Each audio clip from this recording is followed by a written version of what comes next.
le Canada va sans doute, selon moi, s'enfoncer dans l'insignifiance géostratégique, géopolitique et militaire. Et il faut que les patriotes québécois pensent à ça. C'est-à-dire que si le Canada devient de plus en plus un pays, bah, disons, qui n'est pas fiable avec ses alliés et qui est de moins en moins occidental à cause du changement démographique, ben, le Québec pourrait se distinguer par rapport au Canada.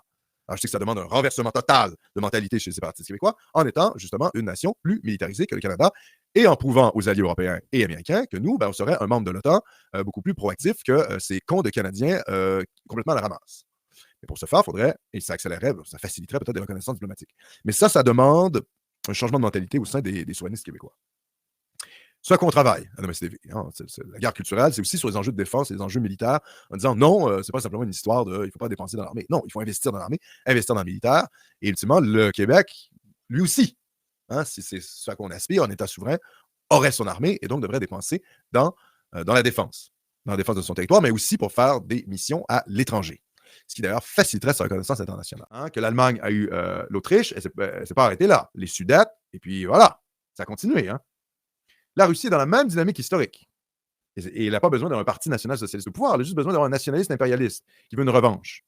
Ben, c'est exactement ce qu'elle a avec Poutine, ancien agent du KGB, qui nous a dit quand même que l'effondrement de l'URSS était la pire tragédie du 21e siècle, notamment pour des raisons géopolitiques, parce qu'il y a plein de minorités russes qui sont restées hors de la Russie et que les frontières, donc les défenses russes ont reculé, puisque tous les pays d'Europe centrale ont voulu rejoindre l'OTAN, évidemment. Pourquoi? Ben parce qu'ils ne veulent plus jamais subir la domination russe. La Russie avance, et après quoi? Il faut réarmer, il faut se reprotéger. Et là, ça va coûter beaucoup plus cher. Et ça, c'est évidemment toujours l'impensé des isolationnistes américains. Ils ne pensent pas aux conséquences d'une défaite. C'est un peu comme les péquistes, en fait. Ils ne pensent pas aux conséquences de la défaite. Là, il y a des conséquences aux défaites. Les conséquences sont lourdes. Vous voyez? C'est toujours le même principe. Les gars d'en face grugent, la Chine gruge, la Russie gruge, et à force de gruger, ben, nos positions se réduisent, et en fait, les gars deviennent de plus en plus gourmands.